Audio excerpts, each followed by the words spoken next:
falar sobre a realeza do Senhor Jesus. No entanto, quando fui estudar um pouco mais e meditar no texto em sequência de 1 João, eu percebi que não existe nada que nos faça dobrar mais o coração na presença de quem Deus é e de quem Jesus é, do que a oração. E é exatamente por isso que, como de costume, quero te convidar para abrir a sua Bíblia lá na primeira carta de João, no capítulo 5. Nós leremos, queridos, do versículo 13 ao versículo 15. Primeira carta do apóstolo João, capítulo 5. Nós vamos ler do versículo 13 ao versículo 15. Texto da palavra de Deus que nos fala sobre o poder da intercessão ou a certeza da eficácia da oração. 1 João capítulo 5, do 13 ao 15, nos diz assim: estas coisas escrevi a vocês que creem no nome do Filho de Deus, para que saibam que têm a vida eterna.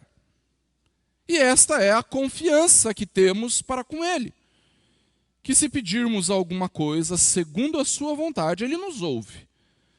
E se sabemos que Ele nos ouve quanto ao que lhe pedimos, estamos certos de que obtemos os pedidos que lhe temos feito. Feche seus olhos, abaixe sua cabeça, nós vamos orar clamando para que o Espírito fale aos nossos corações e que o Senhor ilumine o nosso entendimento para compreendermos a sua palavra. Deus, em nome de Jesus, muito obrigado, Pai, pela tua palavra. Obrigado porque o Senhor, em toda a glória, majestade e soberania, resolveu se revelar a nós como um ato de graça, de misericórdia, de bondade. E é com reverência e muito temor, Deus, que nós nos achegamos diante do Senhor, para ouvirmos a tua voz, ouvirmos o Senhor que fala conosco. E o nosso clamor é justamente para que isso aconteça, para que o Senhor fale aos nossos corações através da tua palavra e que o Senhor opere transformação em nós através do teu Espírito. Abençoa também, ó Deus, todos os meus irmãos e irmãs, cristãos, discípulos de Cristo, que neste dia se reúnem ou se reuniram para ouvir a tua palavra. Que o Senhor ministre ao coração da tua igreja pelo mundo afora. Age, Deus, com graça. É o que nós te pedimos em nome de Jesus. Amém. Se eu colocasse nas suas mãos, nesse momento, a lâmpada mágica divina e dissesse para você que Deus realizaria seus próximos 3 pedidos, o que você pediria? Não responda, só pense, tá? Não responda em voz alta, só pense. O que é que você pediria para Deus? Será que quase todos os pedidos que você fizesse teria a ver com você mesmo ou então com a sua família? Quantos desses pedidos têm a ver com a sua vida financeira ou com a sua vida profissional? Ou será que com alguma enfermidade na família? Quantos desses pedidos têm a ver com pessoas que estão próximas a você, seja um irmão da igreja, ou algum amigo, ou algum colega de trabalho, pela saúde de alguém que você conhece, pela situação familiar de alguém que você conhece? Você reconhece que estes pedidos, que são pedidos legítimos de oração? Sim, com certeza, não é verdade? São pedidos legítimos para nós colocarmos diante de Deus, para nós clamarmos ao Senhor e orarmos a Ele. E de fato, queridos, todos esses dilemas e dificuldades que eu mencionei aqui são motivos para nós nos achegarmos a Deus e clamarmos pela sua intervenção. No entanto, queridos, se a sua vida de oração se resume a essas coisas, a esses tipos de pedidos, a essas dificuldades, com muito temor e reverência, eu preciso te alertar. Você não tem uma vida de oração saudável. Queridos, as histórias infantis, elas estão cheias de gênios e fadas e duendes e objetos mágicos que atendem a pedidos especiais de algumas pessoas. O fundo das fontes, das cachoeiras, dos lagos, estão cheias de moedas porque alguém acredita que pode ser ali, quem sabe, um poço dos desejos. A religiosidade popular é cheia dessas crendices também. Eu pedi para o santo tal, para a santa tal, então vai dar certo. São Longuinho. Se tal coisa acontecer, eu dou 3 pulinhos. Mas não pense, queridos, que esse é um problema da crendice popular, ou então de outras vertentes religiosas, não. É bastante provável que muitos de nós já tenhamos pedido oração para um irmão específico ou para uma irmã piedosa, porque nós achamos que a oração deles é mais poderosa, é mais forte.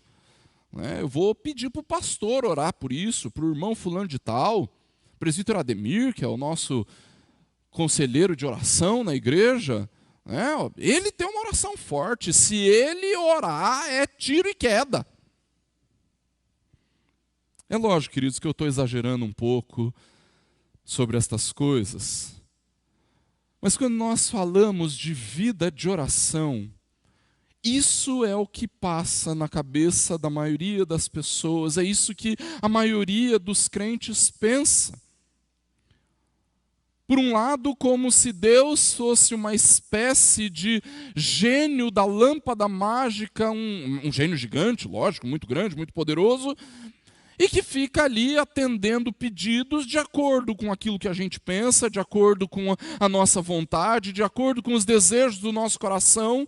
No entanto, queridos, não é isso que a palavra nos revela a respeito do que é, de fato, uma vida de oração. E eu também não estou dizendo que nós não devemos orar pelas coisas da nossa vida, apresentando as nossas súplicas, os nossos pedidos diante de Deus, ou então clamando pelas nossas necessidades, pela intervenção de Deus na necessidade de alguém que nós conhecemos, dos nossos familiares e amigos. A Bíblia é cheia de exortações para que nós apresentemos diante de Deus as nossas súplicas. No entanto, queridos, o que eu estou procurando dizer aqui é que existe muito mais do que essa ideia de um sistema de troca na vida de oração. Eu peço, Deus abençoa, eu agradeço. Eu peço, Deus nos concede, então agradecemos.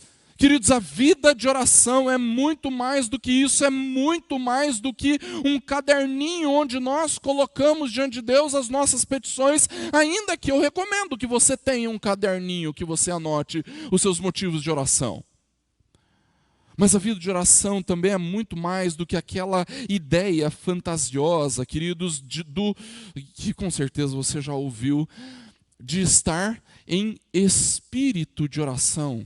Sabe como? Eu não falo com Deus nem para agradecer o alimento, mas eu estou o tempo todo em espírito de oração. Eu estou no trânsito e eu estou ali em espírito de oração. Irmãos, isso é coisa de budista. A Bíblia nunca diz que nós devemos estar em espírito de oração. A Bíblia diz que nós devemos orar no espírito. A vida de oração é muito mais, queridos, do que essas ideias espiritualistas e zen que a gente acaba enfiando na vida cristã.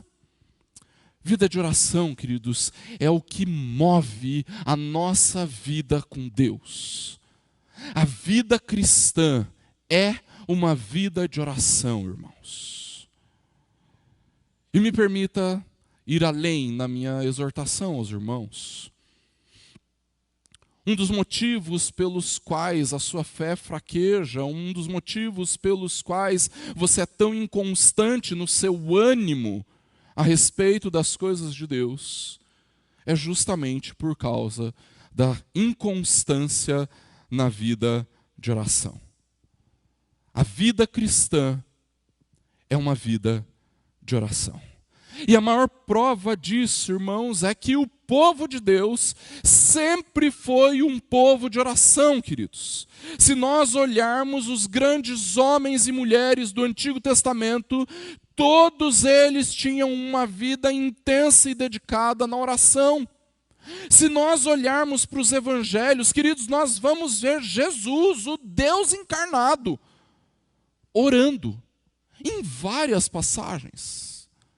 Vocês já repararam que a única coisa que os discípulos pediram para Jesus ensinar é a oração? Jesus ensina-nos a orar.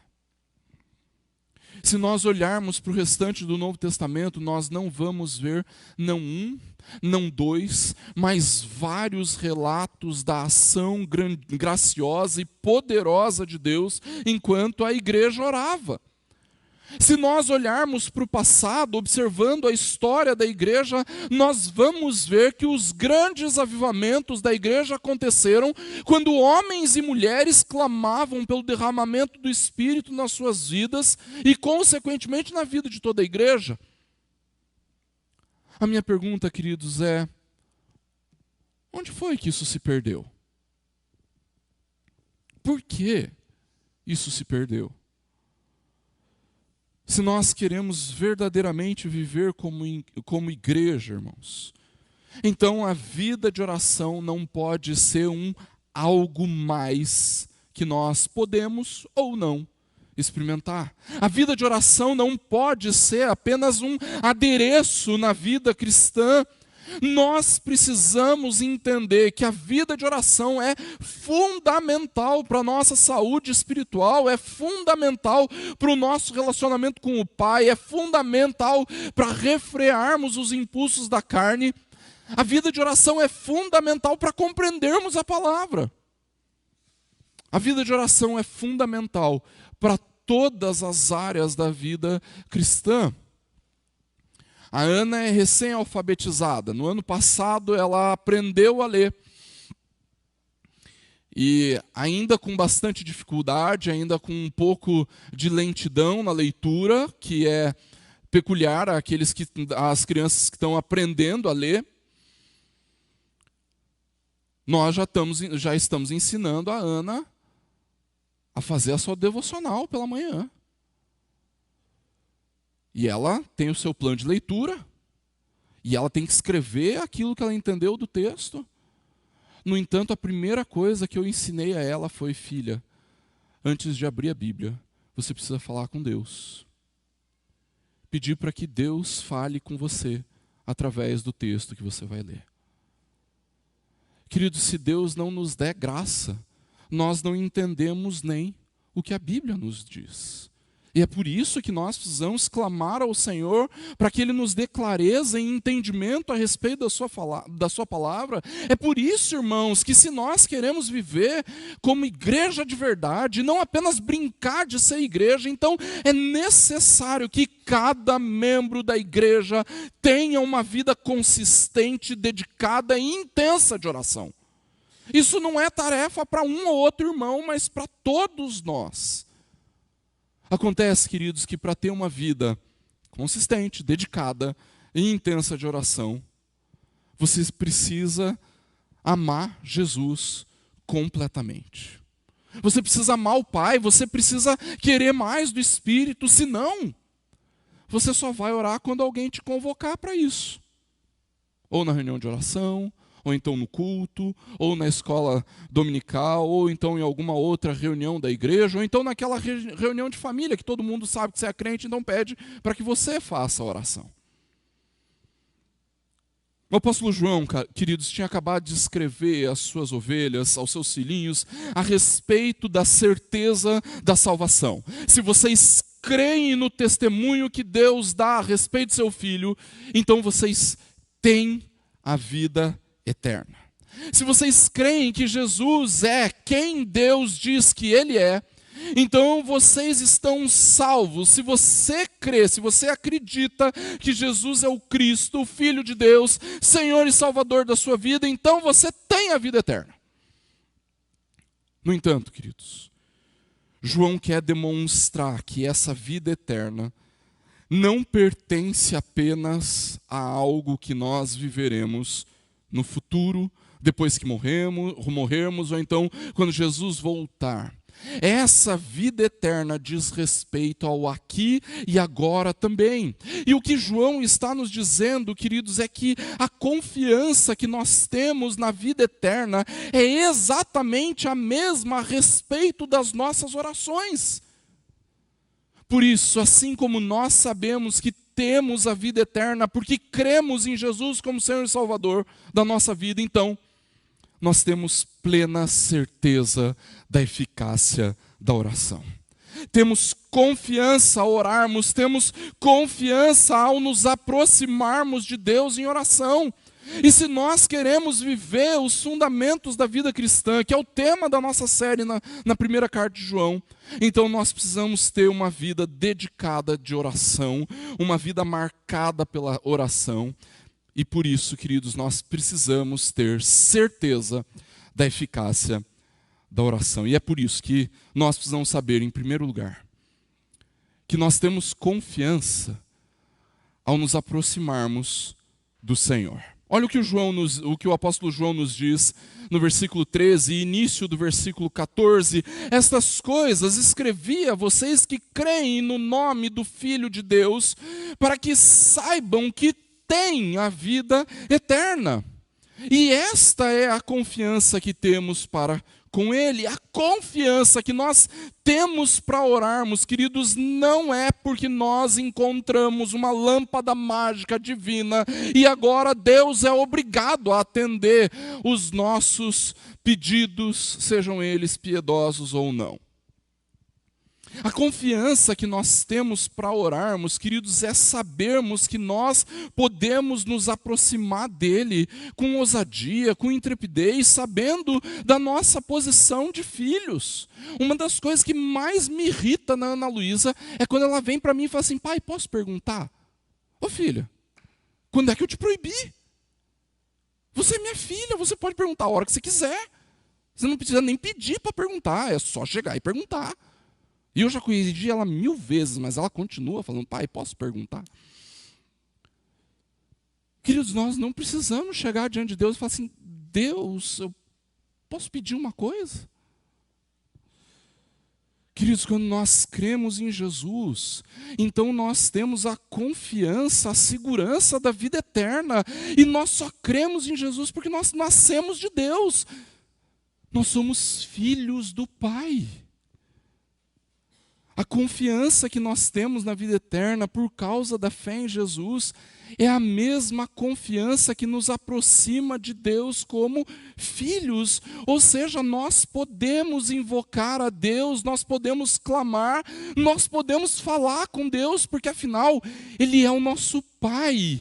E como Pai nós temos a liberdade de nos achegarmos diante dEle. Canal aberto, abrigo constante. Esse é o nosso Pai. A nossa vida seria extremamente miserável, queridos. Nós seríamos extremamente infelizes e provaríamos as piores coisas da vida humana se o nosso Deus não fosse para nós esse abrigo constante, se Ele não fosse o nosso Pai. Na verdade, a única possibilidade que nós temos de nos alegrarmos em meio às lutas e tribulações é porque nós confiamos no amor do Pai.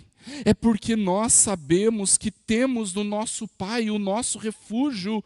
Mas o problema, queridos, é que a maioria dos cristãos não se utilizam desse refúgio. Não buscam o Pai, não oram, não clamam, não invocam o Senhor. Irmãos, orar é uma das provas mais fundamentais da nossa fé, porque só investe tempo em oração quem realmente crê que Deus está ouvindo.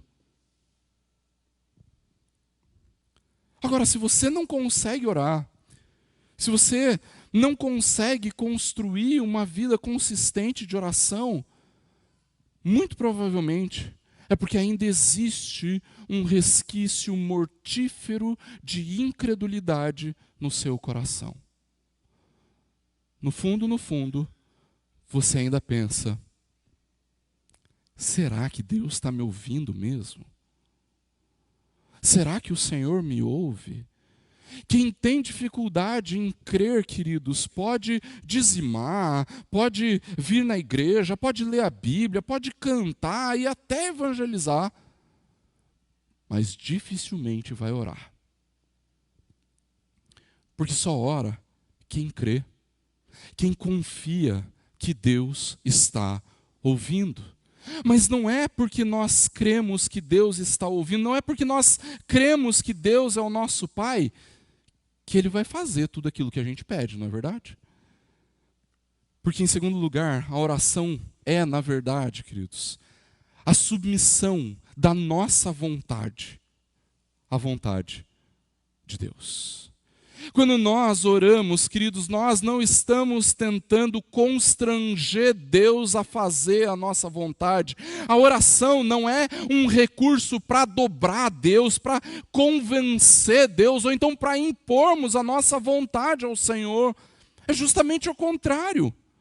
Quando nós oramos, nós estamos subordinando a nossa vontade à vontade de Deus.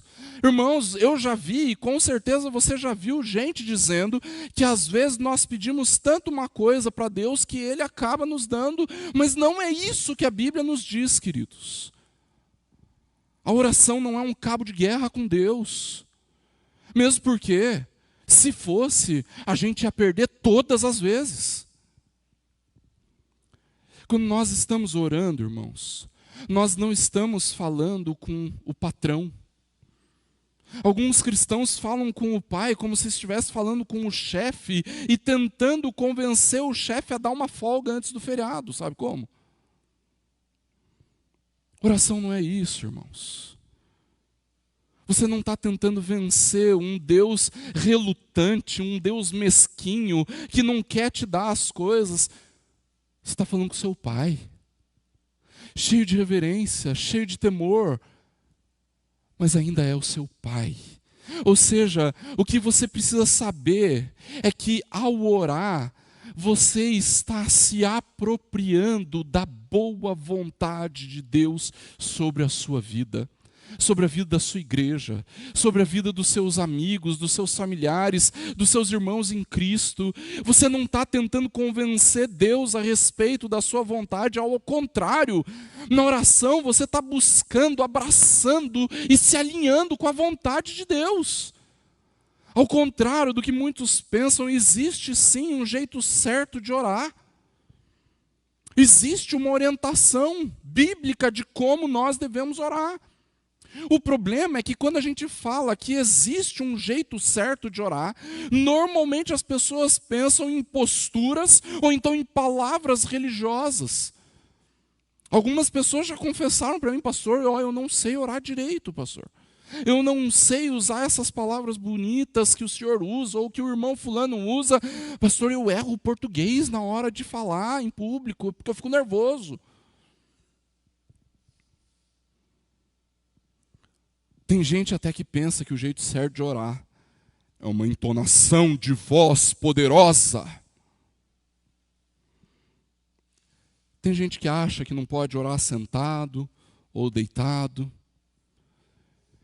Irmãos, o jeito de orar não tem a ver com postura física ou com o jeito de falar. O jeito de orar é submeter a sua vontade, a vontade de Deus. Você quer ensinar isso para os seus filhos? Quando eles pedirem para orar, não faz uma oração depois. Pode ter certeza. Deus ouviu a oração do seu filho. Se você quer ensinar o seu filho a orar, enquanto ele ora, diga para ele: filho, ore por isso também. Mas leve a sério a oração dos seus filhos. Porque quando você ora logo em seguida do seu filho pequeno, que está aprendendo a orar, que está começando a tomar gosto pela oração, e você ora logo em seguida, é como se ele tivesse feito alguma coisa errada, e você tem que corrigir. E você tem que orar para autorizar a oração dele para ser boa. Mas não. A oração do seu filho, movida pela fé, é tão forte quanto a sua. É nessa realidade, queridos, que nós ensinamos os nossos filhos que a oração é uma submissão à vontade do Senhor. O apóstolo João continua o versículo 14 dizendo assim: se nós pedirmos alguma coisa segundo a sua vontade.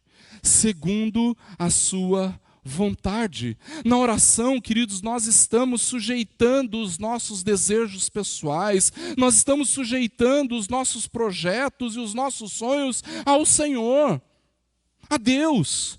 Mesmo porque, irmãos, nós sabemos muito bem onde nós iríamos parar com os nossos desejos, projetos e sonhos, não é verdade?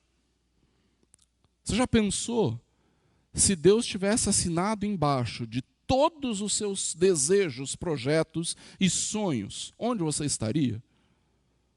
Tem um filme antigo, uma cena de um filme antigo chamado Todo Poderoso, provavelmente você deve já ter visto, em que o ator, o personagem, assume os poderes de Deus.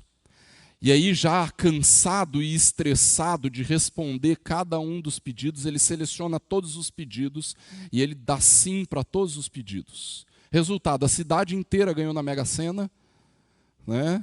Todos os times de beisebol ganharam o jogo, né? Ou seja, quase impossível, né? Se um está jogando contra o outro, como é que vai ganhar? É impossível. Se Deus resolvesse atender a todas as nossas vontades, pode ter certeza, a sua e a minha vida estariam destruídas. Se Deus atendesse todos os nossos desejos, realizasse os nossos sonhos e projetos, com certeza, queridos, isso seria para nossa ruína, porque na verdade nós nem sabemos o que é bom para nós. A nossa natureza é tão corrompida, tão cheia dos nossos egoísmos, que os nossos desejos são tão corruptos, que se Deus realizasse a nossa vontade, o mais provável é que nós destruíssemos com a nossa própria vida. Mas não é assim.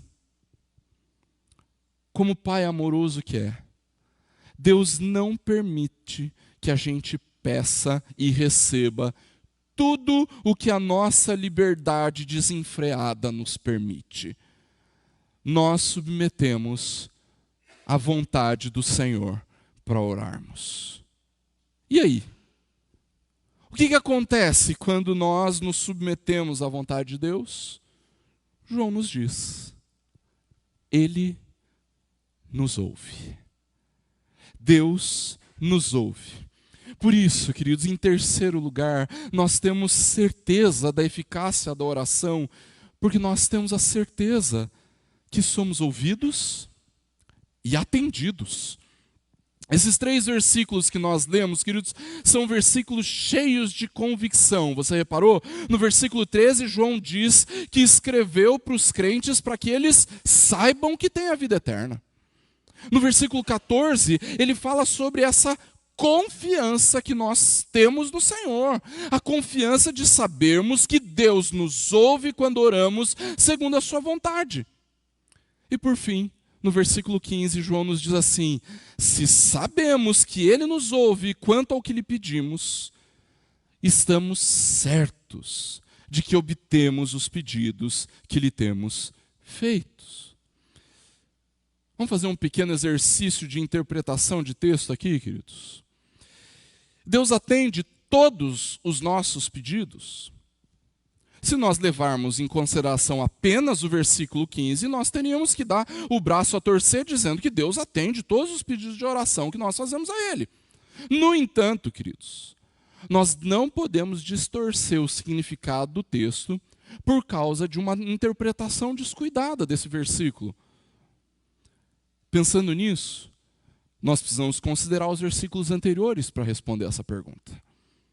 Por isso eu vou perguntar aos irmãos: quais são os pedidos que Deus ouve e atende?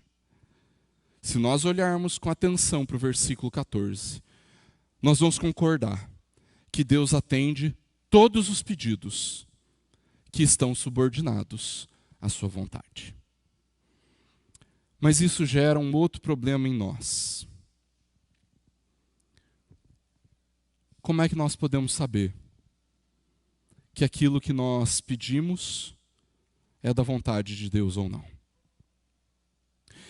Queridos, nós conhecemos a vontade do Senhor quando nós conhecemos a sua palavra e somos guiados pelo Espírito Santo. Ou seja, nós só oramos a vontade de Deus se aquilo pelo qual nós oramos, pelo que nós oramos, está alinhado com a palavra do Senhor e debaixo da instrução do Espírito. O apóstolo Paulo, em Romanos capítulo 8, versículo 26, diz que nós não sabemos orar como convém, mas é o próprio Espírito que intercede por nós. Queridos, nós temos certeza que somos ouvidos e que as nossas orações são atendidas quando nós somos guiados pela palavra, guiados pelo Espírito. Ou seja, ao orarmos, nós não estamos dando rédeas soltas aos nossos desejos, às nossas vontades.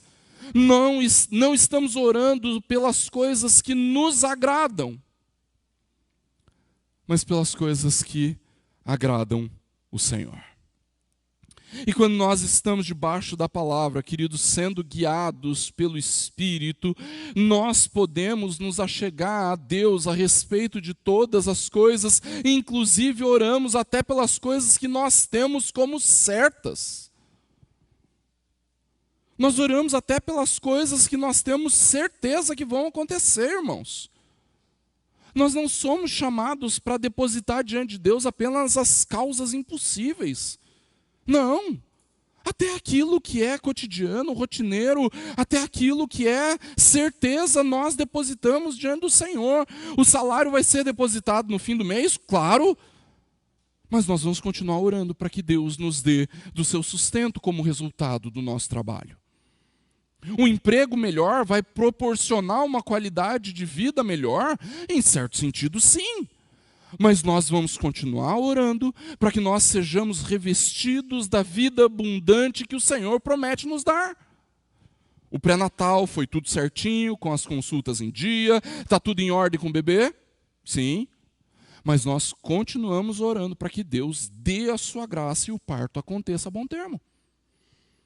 Você foi bom aluno durante todo o ano, se dedicou nos estudos, foi bem no vestibular? Sim. Mas nós continuamos orando para que Deus abençoe com a aprovação.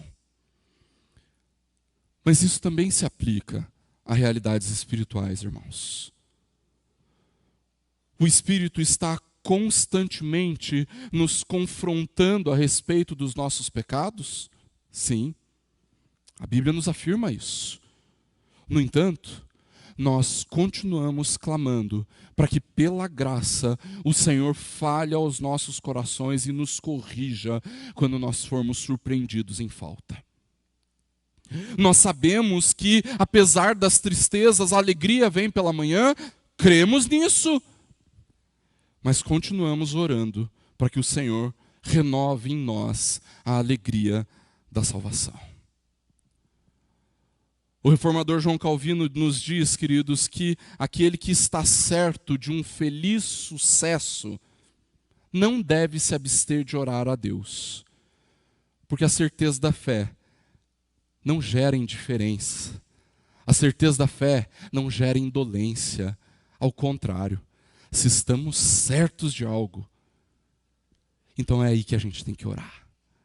Se nós estamos convictos de algo, Então é por isso que nós nos achegamos diante do Senhor, para intercedermos, para orarmos, para clamarmos pela sua intervenção. Irmãos, nós precisamos orar. E nós precisamos orar justamente porque nós temos certeza que somos ouvidos e temos certeza que somos atendidos nas nossas orações quando oramos em submissão à vontade de Deus. E concluindo, irmãos, é diante dessa certeza que eu quero voltar à ilustração que eu utilizei no início do sermão. Se eu colocasse nas suas mãos, neste momento, a lâmpada mágica divina e dissesse a você que Deus realizaria os seus próximos 3 pedidos, o que você pediria para Deus? Não responda. Só pense. Quantos desses pedidos têm a ver com você mesmo ou com alguém da sua família? Quantos desses pedidos têm a ver com a sua vida financeira, com a sua vida profissional, ou então com uma enfermidade na família?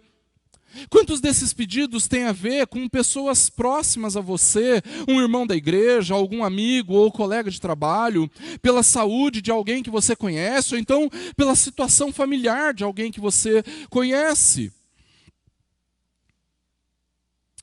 E quantos desses pedidos têm a ver única e exclusivamente com a glória de Deus? E se o seu clamor fosse apenas por um derramamento do Espírito na sua vida? E se você orasse para perceber os seus pecados e tentações e tivesse ainda mais força para lutar contra eles? E se você pedisse ao Senhor para que Ele trouxesse um grande avivamento na sua igreja?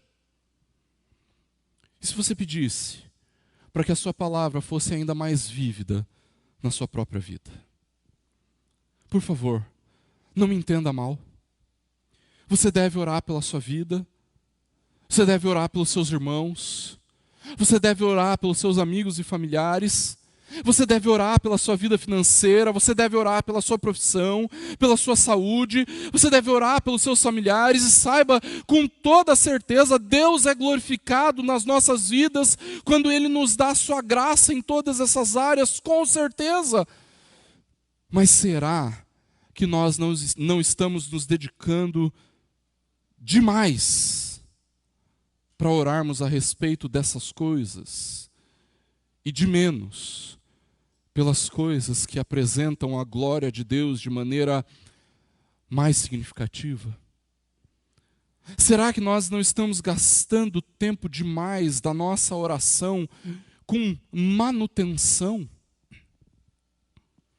Será que nós não estamos negligenciando a glória de Deus nas nossas vidas ao orarmos por todas essas coisas e negligenciarmos as coisas que estão relacionadas com a nossa vida espiritual? Será que não chegou o tempo de começarmos a clamar intensamente por um derramamento do Espírito sobre as nossas vidas, irmãos?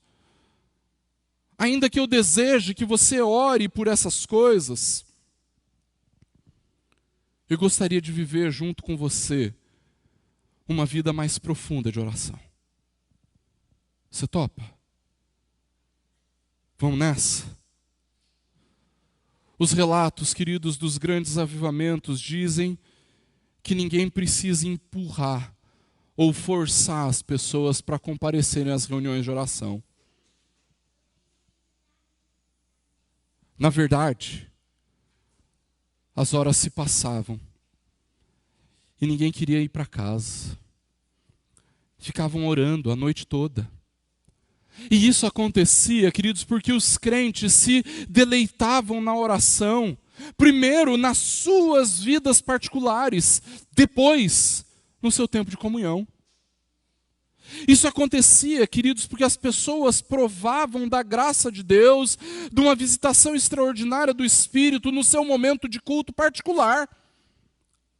experimentavam de mais plenitude do conhecimento do amor de Deus no seu tempo de devocional, em casa. E então, quando a igreja se reunia para orar, quando a igreja se reunia para adorar, para aprender a palavra, a igreja estava cheia de vigor, cheia de vida, cheia de poder. O evangelho era anunciado com autoridade, um monte de gente se convertia. E um dos motivos pelos quais isso tudo acontecia, queridos, era porque esses crentes experimentavam de uma oração extraordinária.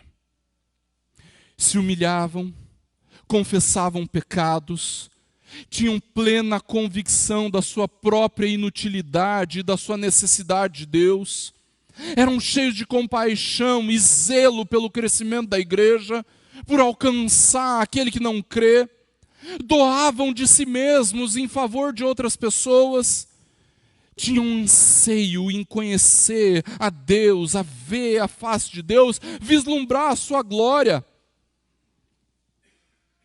Queridos, é chegada a hora do povo de Deus, da igreja no Brasil, se levantar em oração. Chega de oração de manutenção. Está na hora da Igreja Presbiteriana do Tarumã começar a viver uma experiência extraordinária de oração. Está na hora de cada um de nós, queridos, começar a viver uma experiência extraordinária de oração. Você topa? Amém? Que assim Deus nos abençoe. Feche seus olhos, abaixe sua cabeça. Nós vamos orar nesse momento, clamando para que o Senhor ministre a sua palavra, pela convicção de que nós sabemos que Deus nos ouve. Oremos. Deus, em nome de Jesus, muito obrigado pela tua palavra. Pai, nós clamamos para que o Senhor nos dê graça, coragem, intrepidez, deleite na vida de oração. Pai, por favor, que a Igreja Presbiteriana do Tarumã seja conhecida como uma igreja de oração. Deus, que cada um de nós, como membros desta igreja, possamos intencionalmente nos dedicarmos mais na vida de oração, particularmente ou então quando estamos reunidos. Age, Deus, com graça na nossa vida, para que nós possamos experimentar de grandes milagres, de ações graciosas do Teu poder nas nossas vidas quando orarmos. Pai, que o Senhor nos faça provar de doçura na Tua presença. Age, Deus, com graça nas nossas vidas, para que em todos os momentos em que nos aproximarmos do Senhor em oração, nós possamos de fato nos aproximarmos na convicção de que o Senhor nos ouve.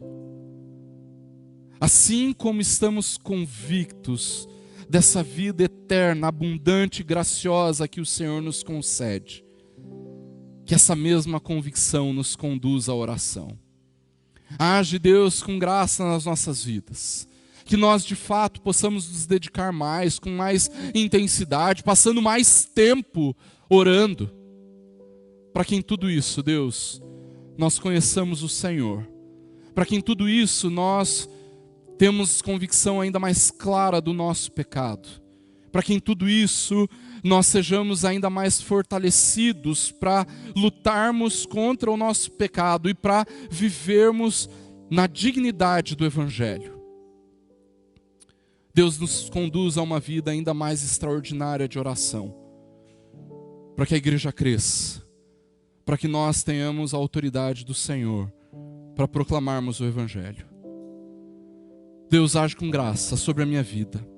Age com graça sobre a vida dos meus irmãos e irmãs aqui presentes. Deus, que nessa semana o Senhor desperte em nós o desejo de orar, o desejo de buscar ainda mais o Senhor em oração, e que isso seja constante em nossas vidas. Esse é o nosso clamor, para que o Senhor nos abençoe, e para que a tua igreja cresça, e para que a tua glória seja manifesta nas nossas vidas. Em nome de Jesus. Amém. Que o Senhor os abençoe e os guarde. Que o Senhor faça resplandecer o seu rosto sobre vocês e tenha misericórdia de vocês. Que o Senhor sobre vocês levante o seu rosto e lhes dê a paz.